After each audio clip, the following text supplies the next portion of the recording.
अस्सलाम वालेकुम, डॉक्टर रूहीना और अडामा से। आज बहुत दिनों की खुश्की के बाद रात को बरसात हुई और सुबह मौसम बहुत ही मज़ेदार और हवाओं में एक अजीब-सी खनक है। यही खुश्की हमारे बालों में भी होती है, जो ड्राई डैंड्रफ और वेट डैंड्रफ की शक्ल में हम देखते हैं। कई सारे लोगों को आप देखोगे जिनके शोल्डर्स पे डैंड्रफ गिरी होती है, फोरहेड्स पे डैंड्रफ होती है और जिन्हें वेट डैंड्रफ होती है, ऑयल प्रोड्यूसिंग ग्लैंड्स उनके ज़्यादा एक्टिव होते हैं, तो उनकी फ्लेकी डैंड्रफ होती है, जिसे हम सिबोरिक डैंड्रफ कहते हैं। डैंड्रफ कोई भी किस्म की हो, लेकिन वजहें सेम हैं और उसके हल भी सेम हैं।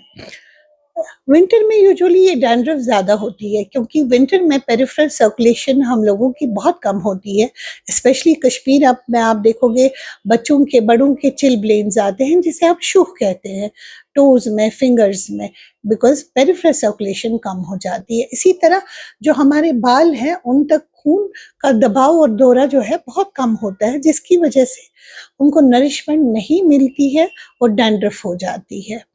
दूसरी बात, हम विंटर में बहुत ही ज़्यादा गर्म पानी इस्तेमाल करते हैं। Again that leads to dandruff और ज़्यादा नहाते भी नहीं हैं उतना विंटर में। We don't wash our hair so frequently. इस चीज़ से हम कैसे जूझें? बहुत आसान तरीके हैं। पहले कि एंटी डैंड्रफ शैम्पूज़ मत यूज़ कर लीजिए। डर्मा स्कैल्प लोशन्स होते हैं जो डैंड्रफ के लिए बहुत बेहतरीन होते हैं। अपने बालों पे 5 टू 7 मिनट्स लगाइए और उसको फिर अच्छे डर्मा शैम्पू से धो लीजिए। डर्मा शैम्पूज़ मार्केट में आपको नहीं मिलेंगे शेल्फ्स पे, वो आपको आपका डर्माटोलॉजिस्ट ही रिकमेंड करेगा। जैसे मेरे पास बहुत सारे शैम्पूज़ हैं जो paraben, sulphate, peg, coloured petroleum और मिनरल ऑयल फ्री होते हैं। सामने भी कुछ रखे हुए हैं, उसमें argan oil, aloe vera, hyaluronic, Apple cedar vinegar, Apple amino acids, ऐसी चीज़ें होती हैं जो बालों को नरिश भी करती है और हाइड्रेट भी करती है और बिल्कुल बालों को नर्म और मुलायम भी बनाते हैं। बालों को धोने के बाद रफ टॉवल्स मत यूज़ करिए। जो आपके पास कोई पुराना कॉटन का दुपट्टा हो या कॉटन की टॉवल्स भी आती हैं, बालों को झटक-झटक के मत ड्राई कीजिए, बल्कि हल्के हाथों से प्रेस करके बालों को आप खुश्क कर लीजिए और वेट बालों में ही आप अपना सीरम इस्तेमाल करें। वही फंडा इसमें भी है कि water acts as a very good carrier. जब आपके पोर्स खुले होते हैं नहाने के बाद और आपके बाल वेट होते हैं, तो सीरम लगाइए। देखिए मार्केट में आपको बहुत सारे ऐसे आसानी से सिलिकॉन मसाजर्स मिलेंगे और बालों को इससे हल्के हाथ से मसाज करिए और जब भी आप कंघी करें, प्लास्टिक कंघे मत यूज़ करिए। बहुत ही सस्ते में मार्केट में ईज़िली अवेलेबल होते हैं, जिनके ब्रिसल्स वाइड होते हैं और यहाँ से राउंडेड टिप्स होती हैं, नीम की लकड़ी के। आपको पता होगी नानी-दादी के ज़माने में लकड़ी के कंघे ही यूज़ हुआ करते थे। उनमें तो एक स्लाइडिंग रिबन जैसा होता था जिसमें ऑयल डाला जाता था और वो ऑयलिंग भी करते थे और कंघी भी अच्छे से होती थी, बिकॉज़ बचपन से आपको पता है हमें स्कूल में सिखाया गया है would is a bad conductor of electricity. जब हम प्लास्टिक कंघे यूज़ करते हैं, दे पुल आउट द हेयर, बाल टूटते हैं और हमारा दिल भी टूट जाता है क्योंकि बाल खूबसूरती बढ़ाते हैं।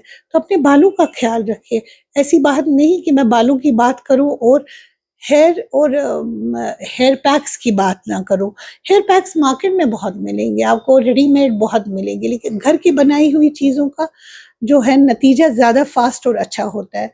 एक सिंपल सा हैक देती हूँ, हमारे घर में चावल बनते हैं जो उसका पानी निकलता है, 2 चम्मच चावल की पिथ ले लीजिए, उसमें कुछ 2 चम्मच एलोवेरा जेल डालिए, 1 चम्मच हनी डाल दीजिए, 1 बनाना डाल दीजिए और मिक्सी में बना दीजिए इसको। अगर ड्राई बाल है तो कुछ vitamin E capsules, olive oil और आलमंड ऑयल के फ्यू ड्रॉप्स डालिए, 2 चम्मच कैस्टर ऑयल भी डालिए और फिर बालों में हाफ एन आवर के लिए रखिए।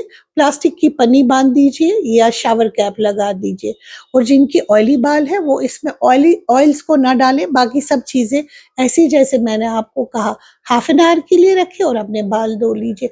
आपके बालों में एक अलग सी बाउंस आएगी, बालों में एक अलग सी शाइन आएगी और आपको लगेगा कि आपके बालों की सैलून ट्रीटमेंट हुई है। तो अपने क्राउनिंग ग्लोरीज का ख्याल रखिए, खूबसूरत हमेशा बने रहें आप।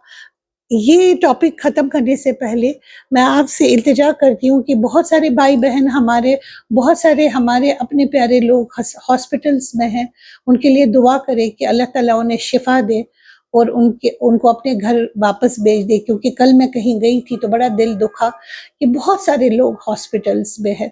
अल्लाह ताला सबको शिफा दे और हमारे प्यारों को हमारे साथ खुशहाल रखे। इसी दुआ के साथ आपसे इजाज़त माँग रही हूँ। अल्लाह हाफ़िज़।